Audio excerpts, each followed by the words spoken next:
નમસ્કાર મિત્રો, આજે આપણે વિજ્ઞાન ધોરણ 10 વિજ્ઞાન પ્રકરણ 1 રાસાયણિક પ્રક્રિયાઓનો આજે આગળ અભ્યાસ કરીએ। આજે આપણે જોઈએ કે ભાઈ રાસાયણિક સમીકરણ કેવી રીતે લખાય।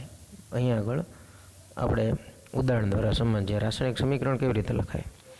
સામાન્ય રીતે શબ્દોમાં લખેલું છે, અહીંયા તમે જોઈ શકો છો કે મેગ્નેશિયમની પટ્ટી ઘન સ્વરૂપમાં હોય છે, એટલે આ મેગ્નેશિયમની પટ્ટી એટલે Mg એનું લખવાનું નું ઓક્સિજનની હાજરીમાં દહન, ઓક્સિજન માટેની સંજ્ઞા આપણે લખી છે O2 થતાં મેગ્નેશિયમ ઓક્સાઇડ બને છે। આ બને છે એ આપણી શું છે, આ નિપજ છે, એ આપણે અહીંયા લખેલી છે, બરાબર છે। ફરીથી આ Mg એટલે મેગ્નેશિયમની પટ્ટી, O2 એટલે ઓક્સિજન, અને એમાંથી બન્યું મેગ્નેશિયમ ઓક્સાઇડ એ નિપજ છે। તો એ રાસાયણિક સમીકરણમાં તમે જોઈ શકો છો કે પ્રક્રિયકોને આપણે ડાબી સાઈડ લખશું, પ્રક્રિયકો એટલે પ્રક્રિયામાં ભાગ લેતા ઘટકો, અને નિપજો એટલે એમાંથી જે મળે છે એને આપણે શું કહીશું, નિપજ છે। તો અહીંયા જે આ સમીકરણ તમારી સામે દેખાય છે એ એક સંપૂર્ણ રાસાયણિક સમીકરણ છે, અને તે કેવી રીતે લખ્યું એ તમે જુઓ કે શબ્દોમાં જે લખ્યું હોય આના માટે તમે એક વસ્તુ જોજો કે તમને દરેક તત્વની સંજ્ઞા આવડવી જરૂરી છે, રાસાયણિક સૂત્રો પણ આવડવા જરૂરી છે। આપણે મેગ્નેશિયમ લખ્યું હોય તો એની આપણે ખ્યાલ તો હોય છે ને કે ભાઈ મેગ્નેશિયમ છે, બરાબર, તો એની સંજ્ઞા શું થાય છે, Mg થાય છે, આપણે ખબર હોવી જોઈએ ને, એટલા માટે તમારે એ પણ સાથે પાકું કરવું પડશે સમીકરણ લખતી વખતે। તો અહીંયા આપણે આગળ જે રાસાયણિક સમીકરણ તમારી સામે છે, બરાબર છે, એ આ રીતે આપણે લખી શકીએ। બીજો અહીંયા ચોથો મુદ્દો લખ્યો છે કે અસમતોલિત રાસાયણિક સમીકરણ। તો આ જે ઉપર આ લખેલું જે દેખાય છે ને એ સમીકરણ અસમતોલિત છે। તમને સમજાવું, અહીંયા તમે જોઈ શકો છો કે ડાબી સાઈડ જે છે ને, બરાબર, આ ડાબી સાઈડ છે, ડાબી સાઈડ મેગ્નેશિયમનો 1 પરમાણુ છે, બરાબર છે, ઓક્સિજનના કેટલા પરમાણુ છે, 2। જો આપણે ડાબી સાઈડનું અહીંયા લખીએ કે Mg કેટલા છે, 1, અને O કેટલા છે, 2। હવે તમે જમણી સાઈડની વાત કરો, આ નિપજ છે એ સાઈડ, તમે જુઓ કે મેગ્નેશિયમ કેટલા છે, 1, અને O કેટલા છે, 1। તમે જોઈ શકો છો કે મેગ્નેશિયમ બંને બાજુ સરખા છે, પણ ઓક્સિજન અહીંયા 2 છે અને અહીંયા 1 છે। આનો મતલબ એ થયો કે આ સમીકરણ જે છે એ કેવું છે, અસમતોલિત છે, બરાબર। હવે અસમતોલિત સમીકરણને આપણે સમતોલિત કરવું પડે, બરાબર છે। તો એ કરવા માટે અહીંયા એક પછીનો 5મો મુદ્દો છે કે એનું મહત્ત્વ શું છે, સમતોલિત સમીકરણ આપણે કરવું છે તો એનું મહત્ત્વ શું છે, બરાબર। તો 3 મુદ્દાઓ અહીંયા લખ્યા છે। પ્રક્રિયકો અને નિપજોના કેટલા મોલ છે એ આપણને ખબર પડે। મોલ એટલે આપણે 9મા ધોરણમાં જેનો આપણે અભ્યાસ કરી ગયા છે કે ભાઈ 1 મોલ એટલે 6.023 × 1022 જેટલા પરમાણુઓ થાય। એ બંને બાજુ કેટલા છે એ ખ્યાલ આવે। પ્રક્રિયકોનો જથ્થો અને નિપજોનો જથ્થો તમને જાણવા મળે છે, બંને બાજુ પ્રક્રિયકો કેટલા છે, નિપજો કેટલા છે એ તમે જાણી શકો છો। પ્રક્રિયકો અને નિપજોની ભૌતિક સ્થિતિ જાણી શકાય। જો અહીંયા ખાસ ભૌતિક સ્થિતિ વિશે થોડુંક તમને જણાવવું છે। ભૌતિક સ્થિતિમાં 3 સ્થિતિની આપણે વાત કરીશું। એક આવશે ઘન, ઘન હોય તો તમારે S લખવાનો છે, એના માટે S એટલે કે સોલિડ, બરાબર છે, એના માટે। પછી જો કોઈ પદાર્થ પ્રવાહી હોય તો એ પ્રવાહી માટે તમારે લખવાનો છે L એટલે લિક્વિડ, અને વાયુ પદાર્થ હોય તો એના માટે G લખવાનો છે। એ જે તે તત્વની બાજુમાં લખવાનું હોય છે કાઉન્સની અંદર, એ ભૌતિક અવસ્થા થઈ। અને જલીય દ્રાવણ હોય તો એના માટે હજી એક સંજ્ઞા છે, કોઈ જલીય દ્રાવણ હોય તો એના માટે આપણે AQ એવું કાઉન્સમાં લખશું, બરાબર છે। તો આ ભૌતિક સ્થિતિની વાત થઈ। પછીનો મુદ્દો તમે જુઓ કે પ્રક્રિયકો અને નિપજો બંને તરફ તત્વ અને પરમાણુની સંખ્યા સમાન રહે, બરાબર છે, એટલે કે ડાબી બાજુ અને જમણી બાજુ બંને બાજુ પરમાણુની સંખ્યા સમાન હોવી જોઈએ દળ સંચયના નિયમ પ્રમાણે. દળય સમાન હોય અને સંખ્યા પણ સમાન હોવી જોઈએ. સંતુલિત સમીકરણની આપણે વાત કરીએ છીએ. બંને બાજુ પરમાણુઓની જે સંખ્યા છે એ સમાન રાખવી જરૂરી છે. ન હોય તો આપણે કરવી પડે. કઈ રીતે કરવાની છે આપણે એનો અભ્યાસ કરીએ એની પછીના પ્રશ્નમાં. જો અહીંયા એક ઉદાહરણ છે તમારી સામે. રાસાયણિક સમીકરણ અહીંયા તમે જોઈ શકો છો. રાસાયણિક સમીકરણ સમતોલિત કરવું. બરાબર છે. કઈ રીતે કરવાનું છે આપણે એનો અભ્યાસ કરીએ. અહીંયા એક તમને ખ્યાલ હોય એવું સમીકરણ મેં લખ્યું છે. Mg + O2 નિપજ MgO magnesium oxide. અહીંયા મેં અગાઉથી લખી રાખેલું છે કે ભાઈ ડાબી સાઈડ છે આપણે આમ બે ભાગ પાડી દઈએ. ડાબી સાઈડ મેગ્નેશિયમ 1 ઓક્સિજન 2 છે. જમણી સાઈડ તમે જોઈ શકો છો કે આમાં બંને એક એક છે, સમતોલિત નથી. અહીં જો લખ્યું છે આ સમતોલિત નથી. તમારે સમતોલિત કરવું છે મિત્રો. તો કઈ રીતે તમે સમતોલિત એને કરશો? તો જે પરમાણુની સંખ્યા જે બાજુ એટલે કે ડાબી બાજુ કે જમણી બાજુ જે બાજુ એની સંખ્યા માની લો કે ઘટતી હોય, બરાબર છે, એટલે ત્યાં તમારે દાખલા તરીકે અહીંયા સૌથી પહેલાં આપણે જોઈએ છે કે ભાઈ મેગ્નેશિયમ છે, બરાબર છે, એ બંને સાઈડ સરખા છે, પણ ઓક્સિજન છે ને આ બાજુ 2 છે અને આ બાજુ 1 છે. તો સૌથી પહેલાં અહીંયા આપણે મેગ્નેશિયમ છે MgO એની બાજુ કેટલા લગાડી દઈએ? 2. હવે તમે ત્યાં 2 લગાડશો એટલે શું થશે? આગળ 2 લગાડવાથી શું થાય કે આ MgO આખું 2 વાર થઈ જાય, એટલે કે એમાં મેગ્નેશિયમ 2 થઈ જશે અને ઓક્સિજન 2 થઈ જશે.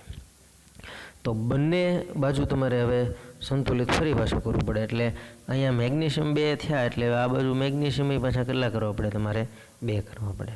તો જો આ હવે એનું સમતોલિત સમીકરણ બને છે. મેં અહીં ડાયરેક્ટ લખી નાખ્યું છે. જો 2Mg + O2 નિપજ 2MgO, બરાબર છે. આ સમતોલિત સમીકરણ તમારી સામે છે. ત્યારબાદ આપણે હજી એક ઉદાહરણ જોઈએ. મેં બીજું ઉદાહરણ પણ લખી રાખેલું છે.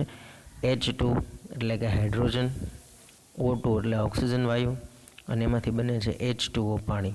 અહીંયા તમે જોઈ શકો છો કે આ સમીકરણ સમતુલિત નથી, બરાબર. ડાબી બાજુ H2 છે, O2 છે, જમણી બાજુ H2 છે અને O1 છે. આ સમીકરણ એ સમતોલિત નથી. હવે આ સમીકરણને તમારે સમતોલિત કરવા માટે, બરાબર છે, સૌથી પહેલાં જો સ્ટેપ બાય સ્ટેપ આની અંદર મેં સમજાવેલું છે કે સૌથી પહેલાં તમે જમણી સાઈડ જોઈ શકો છો કે અહીંયા જમણી સાઈડ ઓક્સિજનનો 1 પરમાણુ છે, જ્યારે ડાબી સાઈડ 2 છે, બરાબર. સરખું ન હોય ને એનું પહેલાં તમારે જોવાનું. તો જમણી સાઈડ તમારે આની પાસે H2O છે એની આગળ 2 લગાડી દેવાના છે, બરાબર છે.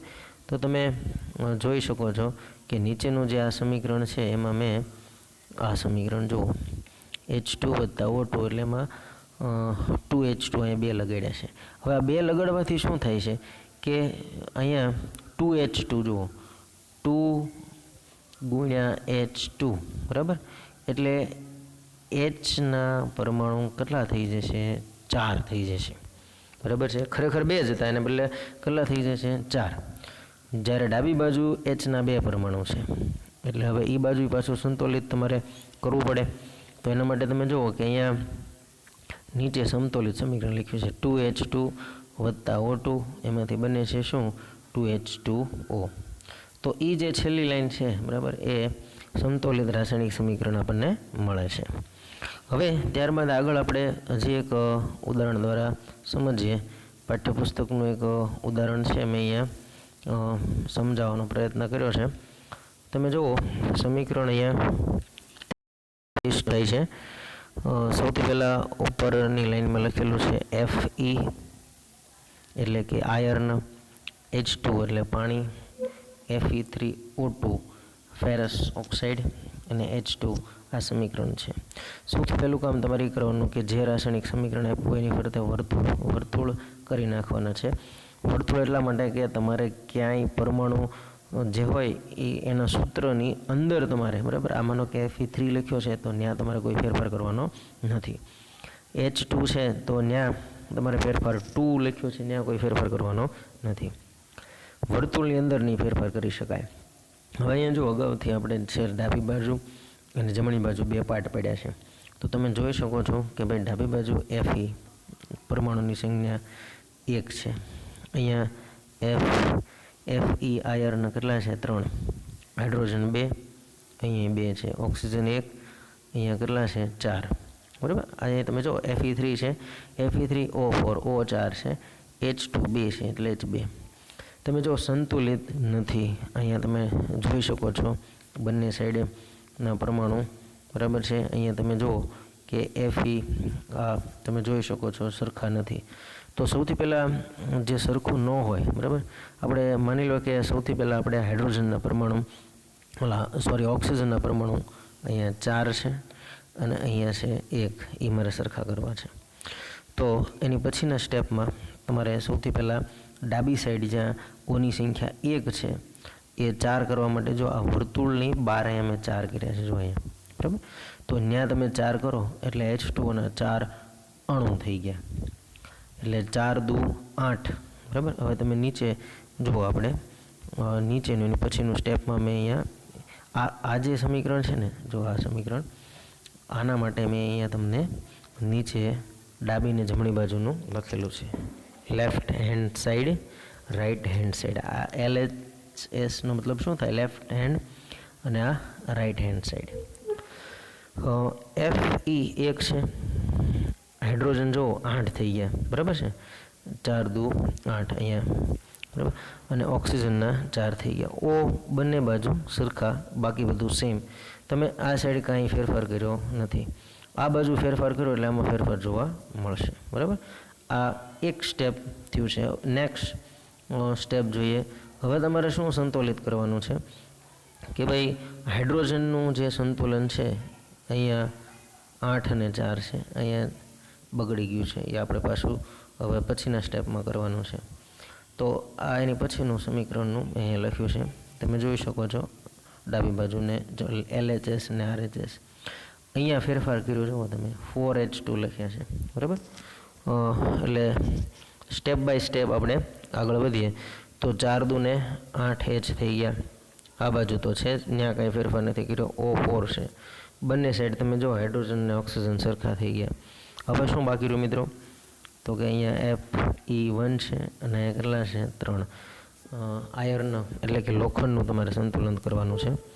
છેલ્લા સ્ટેપની અંદર તમે જોઈ શકો છો, બરાબર. આ છેલ્લું સ્ટેપ છે અહીંયા.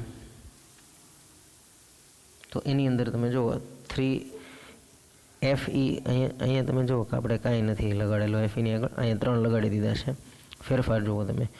બાકીનું તો આપણે જે આગળ સંતુલિત કરતા હતા એ 4 લગાડ્યા છે, આમાં કોઈ ફેરફાર નથી કર્યો. બને ત્યાં સુધી આવા મોટા સમીકરણમાં ફેરફાર ન કરવો. પહેલાં સૌથી પહેલાં હાઇડ્રોજન અને ઓક્સિજનનું સંતુલન કરવું, એટલે આગળ જતાં કોઈ મુશ્કેલી ન પડે. હવે તમે અહીંયા જોઈ શકો છો કે બંને સાઈડે પરમાણુની સંખ્યા, બરાબર છે, સરખી છે. Fe3 છે બે બાજુ, અહીંયા 3, આ તમે જોઈ શકો છો બધાને સરખા થઈ ગયા છે. તો આ રીતે તમારે રાસાયણિક સમીકરણને સંતુલિત તમે કરી શકો છો. આવા કેટલાક પાઠ્યપુસ્તકમાં પણ ઉદાહરણો આપેલા છે, એ તમે જોઈ શકો છો, અને હોમવર્કની અંદર એ દાખલાની જેમ જ તમે એને શું કરી શકો, ગણી શકો છો. ચાલો, ત્યારબાદ આપણે જોઈએ રાસાયણિક પ્રક્રિયા. તો રાસાયણિક પ્રક્રિયા આપણે કોને કહીશું? તો અહીંયાની વ્યાખ્યા છે,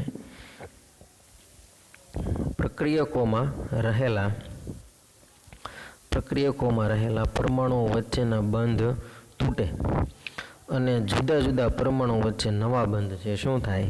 બને. બરાબર. પ્રક્રિયકોમાં રહેલા પરમાણુઓ વચ્ચે બંધ તૂટે અને જુદા જુદા પરમાણુ વચ્ચે નવા બંધ છે શું થાય? બને. બરાબર છે. તો એક ઉદાહરણ દ્વારા સમજીએ આપણે રાસાયણિક પ્રક્રિયાના જે પ્રકારો ભણવાના છે એ પ્રકારો. અહીંયા એમાં સૌથી પહેલો જે પ્રકાર છે એ છે સંયોગીકરણ પ્રક્રિયા. બરાબર. તો એની પણ અહીંયા વ્યાખ્યા છે, એના દ્વારા હું તમને રાસાયણિક પ્રક્રિયાની વ્યાખ્યા પણ સમજાવવા માગું છું. સૌથી પહેલાં તમે જો સંયોગીકરણ પ્રક્રિયા, જે રાસાયણિક પ્રક્રિયામાં 2 કે તેથી વધુ પ્રક્રિયકો વચ્ચે, બરાબર, કેટલા લેવાના છે પ્રક્રિયકો? 2 કે તેથી વધુ. બરાબર છે. એટલે આ એક પ્રક્રિયક, આ બે, આનાથી વધુ પણ હોઈ શકે. બરાબર. તો એવા પ્રક્રિયકો વચ્ચે પ્રક્રિયા થઈ અને નિપજ મળે. બરાબર. સંયોગીકરણનો મતલબ એવો થાય છે કે બે પ્રક્રિયકો હોય. દાખલા તરીકે દૂધ વત્તા છાશ, એમાંથી દહીં બને. અહીંયા બે પ્રક્રિયકો થયા છે. બરાબર છે. ઘણામાં 3 પ્રક્રિયકો હોય, 4 હોય, એટલા માટે એ વ્યાખ્યા છે. બે જોડાઈને એક સામે નિપજ જે શું થવું જોઈએ? મળવું જોઈએ. તો આ સમીકરણ આપણે સમજીએ. અહીંયા આપણે જોઈએ કે ભાઈ CaO કૌંસમાં S લખ્યો છે. મેં તમને સમજાવ્યું ને કે S એટલે સોલિડ, એટલે ઘન પદાર્થ છે. આનું નામ શું છે? કેલ્શિયમ ઓક્સાઇડ, કળી ચૂનો અથવા ક્વિક લાઇમ છે. બરાબર. યાદ રાખજો, કારણ કે આવા જુદા જુદા નામ, એના રાસાયણિક નામ હોય છે. આગળ જતાં આપણે શીખશું. બરાબર છે. અને બીજા IUPAC નામ પણ હોય છે. એટલે એ બધા આપણે એના નામ યાદ રાખવા પડે. બીજું છે H2O પાણી, કૌંસમાં દેખાય છે L લખેલો છે, સ્મોલ l, એટલે કે પ્રવાહી સ્વરૂપમાં તે છે. ત્યારબાદ આપણે નિપજ શું બને છે? તો કે જુઓ, આ કેલ્શિયમ જે છે, બરાબર છે, કેલ્શિયમ ઓક્સાઇડનો મતલબ શું થયો કે કેલ્શિયમ અને ઓક્સિજન જોડાયેલા હોય છે. એ કઈ રીતે જોડાયેલા હોય છે? Ca એટલે કેલ્શિયમ હોય અને O એટલે ઓક્સિજન હોય. આ બંને જોડાણા હોય ત્યારે એમાંથી CaO બન્યો હોય. બરાબર છે. એટલે હવે એની વચ્ચેના બંધ તૂટે અને આ તમારી સામે છે H2O, એમાં પણ એમ જ હોય, હાઇડ્રોજન હોય અને ઓક્સિજન હોય, એ બંને જોડાણા હોય. એટલે એના પણ બંધ તૂટે અને હવે નવા બંધ જે છે બનવાના છે એ આ બે વચ્ચે બનવાના છે. CaO H2O જોડાય એટલે CaOH2. તમે જુઓ, OH કૌંસની બહાર 2 લખ્યા છે એટલે OH 2 વાર, AQ લખ્યું છે એટલે જલીય દ્રાવણ. એનું નામ શું છે? Ca એટલે કેલ્શિયમ, OH એટલે હાઇડ્રોક્સાઇડ. એનું નામ શું બન્યું છે? ચૂનાનું નીતર્યું પાણી. આ રીતે તમે જોઈ શકો છો સંયોગીકરણનું એક ઉદાહરણ થયું. બીજું ઉદાહરણ જોઈએ આપણે સંયોગીકરણનું, સરળ તમને ખ્યાલ આવે એવું. અહીંયા તમે જો, કાર્બન વત્તા ઓક્સિજન એટલે શું બને છે? CO2, carbon dioxide. બરાબર છે. અહીંયા કૌંસમાં S એટલે ઘન, G એટલે વાયુ પદાર્થ, CO2 એટલે વાયુ. આ બધાને આપણે ખબર હોય એવું સમીકરણ અહીંયા આપણે લખ્યું છે. અહીંયા બે પ્રક્રિયકો જોડાય અને એક બનાવે છે એટલે એને સંયોગીકરણ પ્રક્રિયા કહેવાય. અન્ય ઉદાહરણ છે બીજું, અહીંયા પછી 2H2 વત્તા O2 એટલે એમાંથી નિપજ બને છે 2H2O. જાણીતું ઉદાહરણ છે, આપણે બધાને ખ્યાલ હોય એવું. બરાબર છે. આમાં પણ સંયોગીકરણનું ઉદાહરણ ગણાવી શકાય. ત્યારબાદ પછીનું ઉદાહરણ છે જે ચૂનાના નીતરિયા પાણીનું, આપણે જે ઉપર અહીંયા છે, બરાબર છે, ચૂનાના નીતરિયા પાણીનું, એના આધારે એક ઉદાહરણ અહીંયા છે. CaOH2 ચૂનાનું નીતર્યું પાણી કાર્બન ડાયોક્સાઇડ સાથે પ્રક્રિયા કરી અને કેલ્શિયમ કાર્બોનેટ બનાવે છે. પાણી દૂર થાય છે. ચૂનાનું નીતર્યું પાણી એટલે દિવાલ ઉપર જે ચૂનો કરવાનો આવે છે એ ચૂનાની વાત અહીંયા કરી છે. એ હવામાં રહેલા કાર્બન ડાયોક્સાઇડ વાયુ સાથે પ્રક્રિયા કરી અને કેલ્શિયમ કાર્બોનેટ બનાવે છે.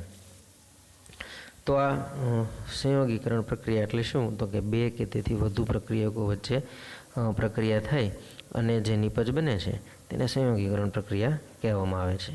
ત્યારબાદ સંયોગીકરણનું એક અન્ય ઉદાહરણ છે ઉષ્માક્ષેપક પ્રક્રિયા. સંયોગીકરણ ના પેટા પ્રકારની અંદર આપણે એને ગણાવી શકીએ.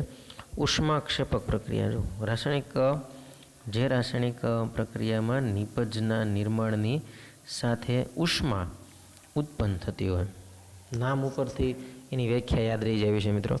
ઉષ્માક્ષેપક એટલે કે ઉષ્મા ઉત્પન્ન થતી હોય એવી પ્રક્રિયાઓ. તમે ખાસ કરીને ચૂનાનું કોઈ પણ ચૂનો જે હોય, બરાબર, દિવાલ ઉપર ધોઈને પાણીમાં નાખો એટલે એ ગરમ થઈ જશે.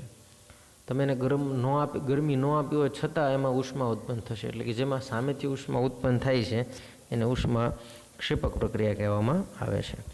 આપણે ઉદાહરણ જોતા જઈએ. સૌથી પહેલું ઉદાહરણ છે કુદરતી વાયુનું દહન.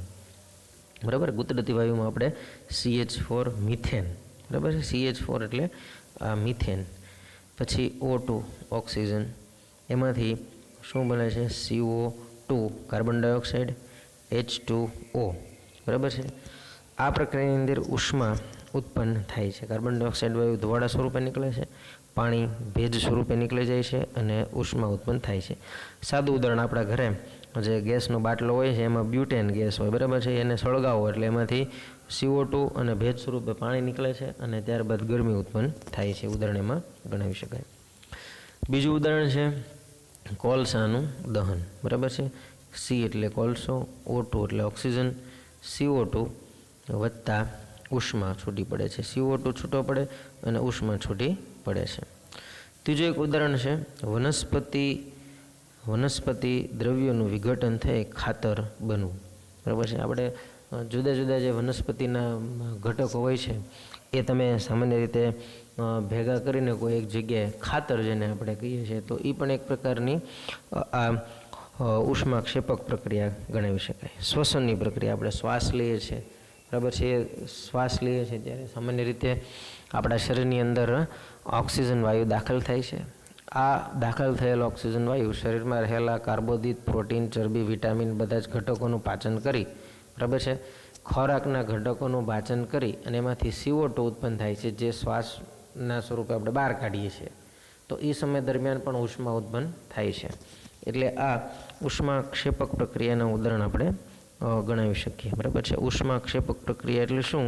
તો કે જે રાસાયણિક પ્રક્રિયા દરમિયાન ઉષ્મા ઉત્પન્ન થતી હોય એને આપણે ઉષ્માક્ષેપક પ્રક્રિયા કહી શકીએ.